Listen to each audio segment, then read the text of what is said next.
तो प्रधानमंत्री मुख्यमंत्री सभी इस बजट को अभूतपूर्व बता रहे हैं, लेकिन विपक्ष ने अभी से इस पर अपनी टिप्पणी नकारात्मक तौर पर रखनी शुरू कर दी है। विपक्ष का कहना है कि किसान हो, नौजवान हो, आम जनता हो, सभी को सिर्फ और सिर्फ निराशा हाथ लगी है। मायावती ने कहा कि धरातल पर वायदे उतरे तो समझ में आए, लेकिन खोखले वादे और दावे हैं वो धरातल पर उतर नहीं पा रहे, इसलिए निराशाजनक बजट उन्होंने भी करार दिया। हमारे साथ इस वक्त कांग्रेस के वरिष्ठ नेता प्रमोद तिवारी साहब जुड़ चुके हैं। बहुत स्वागत है प्रमोद तिवारी जी इंडिया न्यूज पर।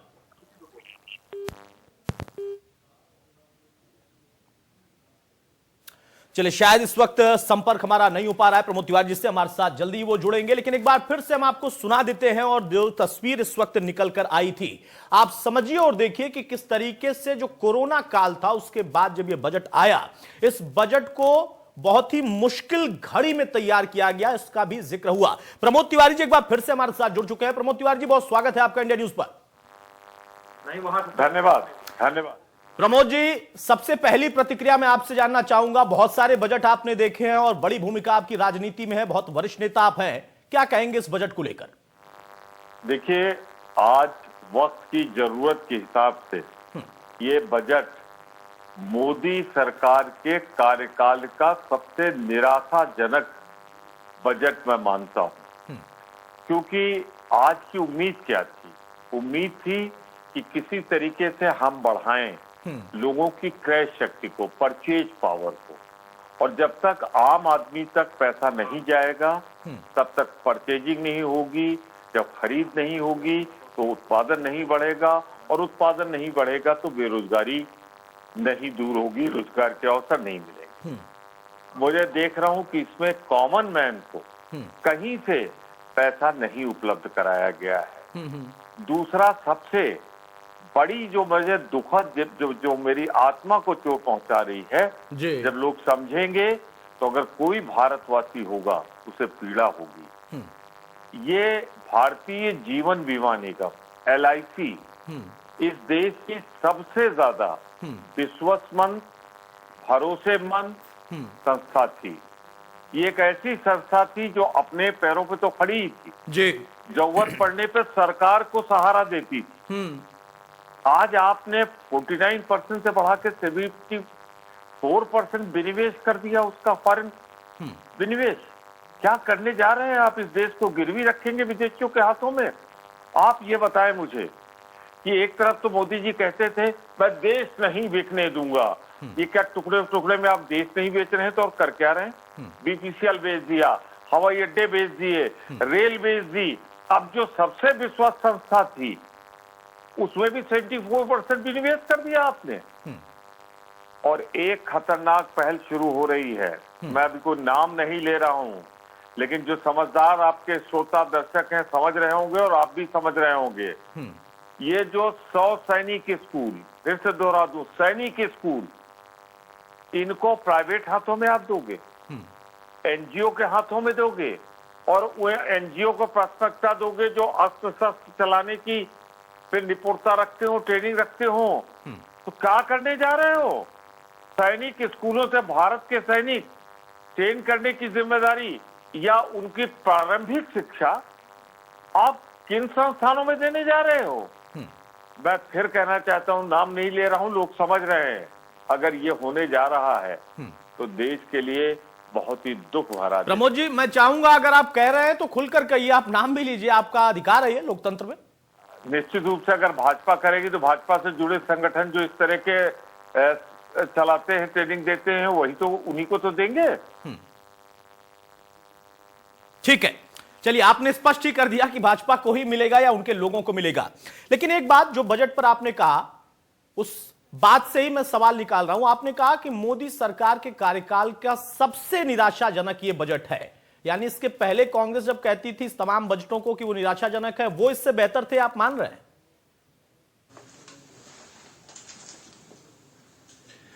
अगर उनको देश के अन्य बजट से कंपेयर किया जाए तो वो खराब थे, पर अगर मोदी सरकार के ये 7वें 8वें बजट को अपने 8 बजट में कंपेयर किया जाए तो सबसे खराब है। अरे करना था इनको तो जो ये टैक्स स्लैब था इसको बढ़ाते, आदमी के पास बचत होती, वो कुछ खरीदारी करता।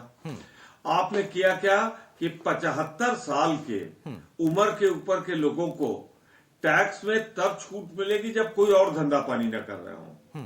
इन जो पेंशन क्लास, बिल्कुल। आप मुझे बता दो कितने हैं 75 के ऊपर जो टैक्स की श्रेणी में आते हैं? 10,000 के आसपास। मजाक किया है इन्होंने। अरे इनको हेल्थ सेक्टर में, मैं मानता हूं बड़े उसका प्रोपगंडा करेंगे कि हेल्थ सेक्टर में हमने बढ़ा दिया, पर जिस हेल्थ सेक्टर में बढ़ा दिया, जो डिमांड अगर 100% की थी तो आपने 5% बढ़ाया। कोरोना में असलियत खुल गई। अस्पतालों में जहां 5-6 डॉक्टर होने चाहिए तो वहां एक भी डॉक्टर नहीं था, नर्सेज नहीं, मिडवाइफ नहीं, वार्ड बॉय नहीं। तो उस सेक्टर में आपने बढ़ाया क्या? ऊंट के मुंह में जीरा।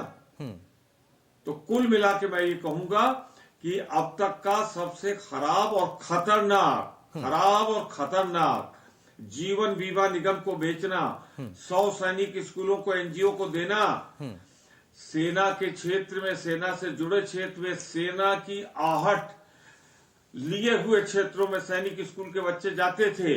खतरनाक हो रहा है, खतरनाक हो रहा है। बड़ी बात आप कह रहे हैं, गंभीर आरोप लगा रहे हैं प्रमोद जी आप कि ना सिर्फ सबसे खराब बल्कि खतरनाक बजट है ये। अब सवाल ये है, आपने एलआईसी का जिक्र किया, क्या वाकई एलआईसी में अगर निवेश को ओपन किया गया तो इसको आप बिकना मानते हैं? कहते हैं कि हां ये बेचने की तैयारी है?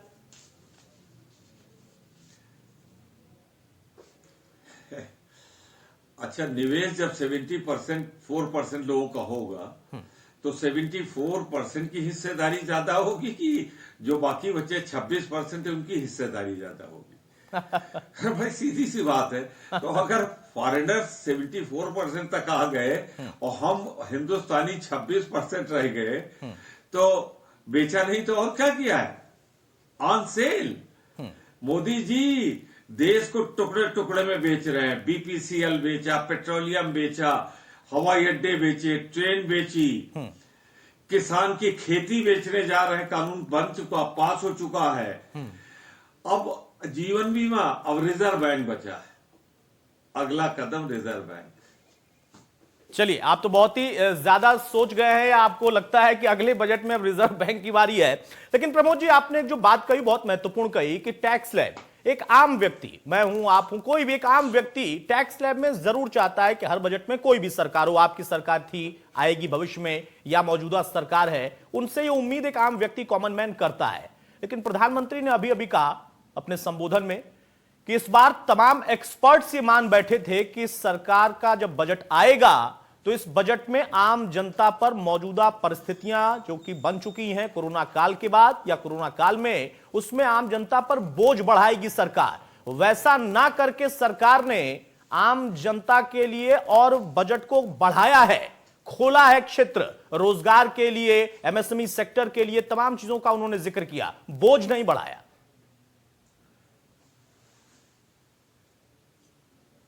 बोझ जो बढ़ना था वो हर रोज बढ़ जाता है। आम आदमी जो पेट्रोल डीजल खरीदता है आज 94 पहुंच गया है भारत में, मुंबई में, भोपाल में 91 पॉइंट कुछ, तो वो तो रोज बढ़ रहा है। मोदी जी साल में एक बार नहीं बढ़ाते, रोज बढ़ाते। डीजल कहां पहुंच गया है, गैस कहां पहुंच गई है, और छोड़ दीजिए जो ये आपका ये जीएसटी है, इसकी हालत कलेक्शन जरा देख लीजिए कितना बढ़ गया है। जहां जीएसटी लगनी चाहिए पेट्रोलियम सेक्टर में, उसमें जीएसटी नहीं। जहां सीमेंट सेक्टर में लगनी चाहिए वहां जीएसटी नहीं। तो ये तो साल भर टैक्स लगाते हैं, साल भर। और साल भर के बाद आज टैक्स लगाने को बचा क्या था? हाँ, आज तो छूट देने की बारी थी। आप ही कह रहे हैं कि कोरोना से आज देश की अर्थव्यवस्था कमजोर थी, तो क्या अर्थशास्त्र के उस सिद्धांत का पालन नहीं होगा कि आदमी की क्रय शक्ति बढ़े? क्रय शक्ति बढ़ाने के लिए इनकम टैक्स स्लैब बढ़ा देते, लोगों को कैश देते। एमएसएमई को क्या किया? उसको बढ़ाने के लिए कुछ किया? बैंकों के लिए कुछ किया? किसानों का कर्जा माफ किया? किसानों को कुछ दिया? तो क्रय शक्ति कहां से बढ़ेगी? लेकिन प्रमोद जी, प्रधानमंत्री ने अभी कहा है कि किसानों के ऋण के लेने की जो क्षमता है उसमें इस बजट में प्रावधान बढ़ा दिया गया है, ऋण की क्षमता लेने की उनकी और बढ़ जाएगी। अगर वो चाहे तो? कोई ले रहा है इसे? अब आप देखिए, मैं एक चीज आपको बता दूं। एक तरफ कंट्रैक्ट फार्मिंग होने जा रही है। जब कंट्रैक्ट फार्मिंग होगी तो उसमें जो पहली शर्त लगाएगा, जो जिससे आप कंट्रैक्ट करोगे कि खेत में आप ये पैदा करोगे, ये हम फर्टिलाइजर डालोगे, ये आप इसमें करोगे, ये फसल पैदा करोगे। तो आप जब 3 साल 5 साल का कंट्रैक्ट कर लेंगे, जमीन कंट्रैक्ट वाले के पास होगी, तो लोन तो ऐसे देंगे नहीं। लोन तो देंगे जब जमीन आप गिरवी रख पाओगे या मॉर्गेज कर पाओगे। तो आपकी जमीन तो मॉर्गेज कर ली इन्होंने कंट्रैक्ट में, तो अब सरकार में कंट्रैक्ट कहां से मॉर्गेज करेंगे, कैसे? लेकिन प्रमोद जी, कॉन्ट्रैक्ट फार्मिंग का अगर मान लीजिए क्योंकि सरकार का ये कहना है कि कॉन्ट्रैक्ट फार्मिंग जैसा कुछ भी ऐसा नहीं है, और उसमें भी क्या प्रावधान है वो बार बार बता रही है सरकार। कॉन्ट्रैक्ट फार्मिंग तो इच्छा पर है ना, जो नहीं करना चाहेगा वो नहीं करेगा, उसके लिए ऋण की उपलब्धता होगी। उसके इसी बात का तो जिक्र किया प्रधानमंत्री ने। यही तो मैं भी कह रहा हूं, कंट्रैक्ट फार्मिंग जब आप लाए हैं उसकी इच्छा पे निर्भर करेगा, तो ला क्यों नहीं? जिसकी इच्छा है उससे पूछ तो लीजिए कि आपको कंट्रैक्ट फार्मिंग चाहिए कि नहीं चाहिए।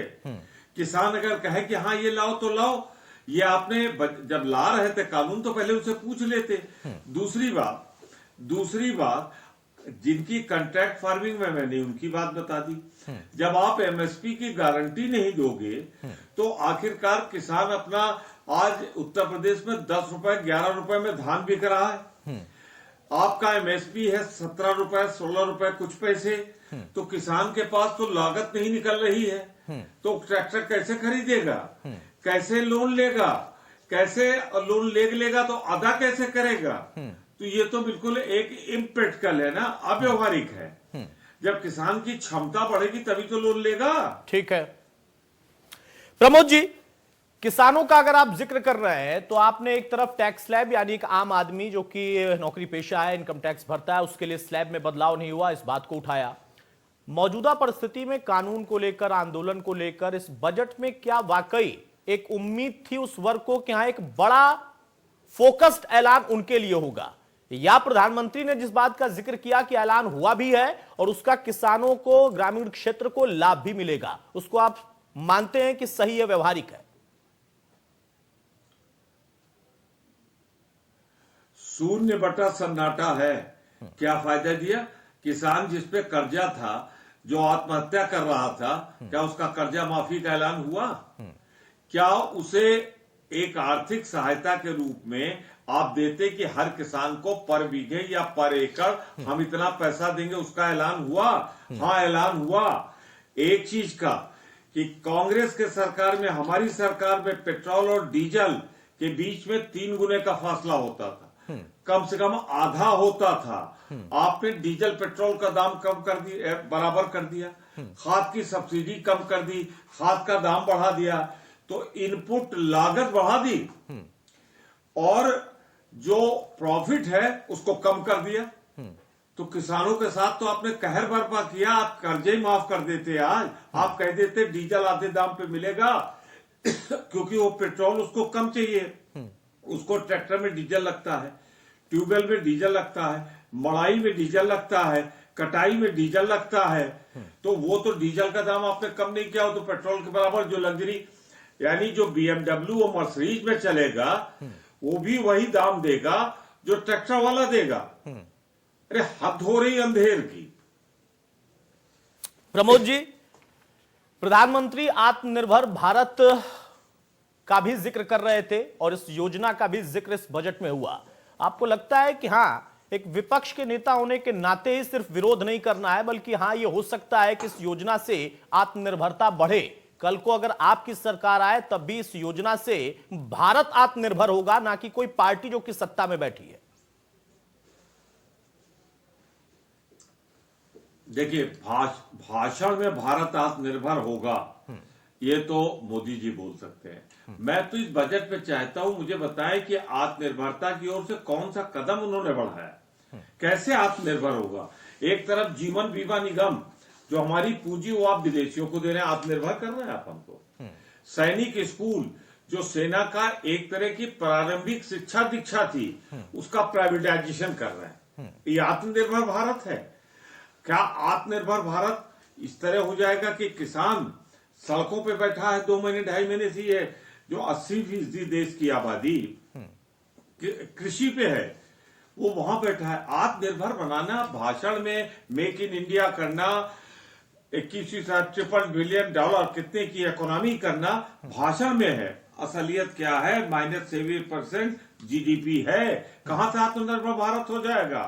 आप कहते हो कि हमारा इंप्रूवमेंट हुआ जहां -23% से -7% पे आए।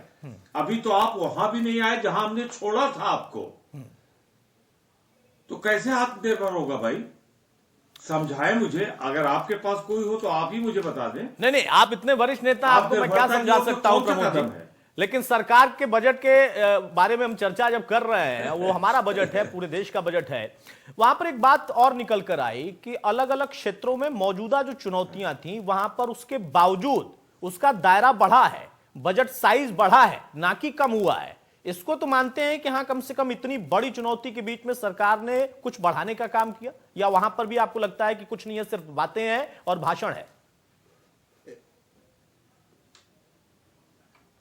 सिर्फ बातें हैं, बातों के अलावा कुछ नहीं। मुझे आप बताइए, हेल्थ सेक्टर में 100 रुपए की डिमांड थी, आपने 10 रुपए बढ़ा दिया। इसे आप अच्छा कहते हो कह लीजिए, लेकिन 90 रुपए का डेफिसिट अभी विद्यमान है। जो किसान के लिए डीजल का दाम कम करना था, आपने नहीं किया। इनकम टैक्स ले जो सैलरी क्लास था, मिडिल क्लास था, आप थे, हम थे, इनको कम करना था, स्लैब बढ़ा देते आप, वो नहीं किया आपने। आपने किसी सेक्टर में, जो हमारा एग्रीकल्चर सेक्टर था, उसमें आप कौन सी खाद की सब्सिडी आपने बढ़ा दी? कौन से आपने बिजली का रेट कम कर दिया? या आप एमएसएमई में कौन सी छूट दे दी जिससे आत्मनिर्भर भारत होगा? छूट तो नहीं दी ना। 1 साल का स्लैब का आपने रिलैक्सेशन दिया कर्ज का। कोई उसमें बताइए ना एमएसएमई में या उसमें कुछ दिया हो? मैं तो कहता हूं पहले तो आप कुछ पूंजीपतियों के बड़े उद्योगों को दे लेते, तब तो उनको भी नहीं दिया आपने।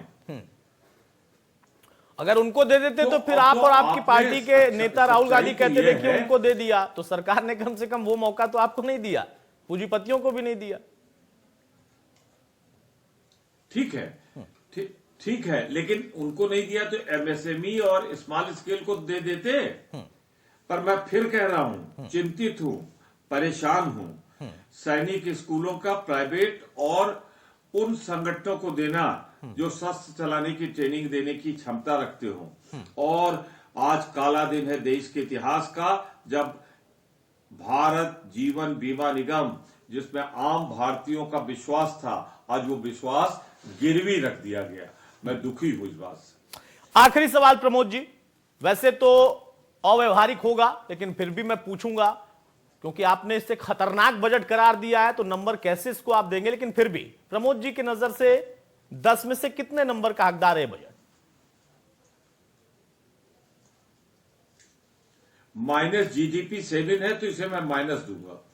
10 में आप देना चाहें, आप चूंकि आपके चैनल पे तो कह दूंगा भाई 0-1 के बीच में कुछ दे लीजिए।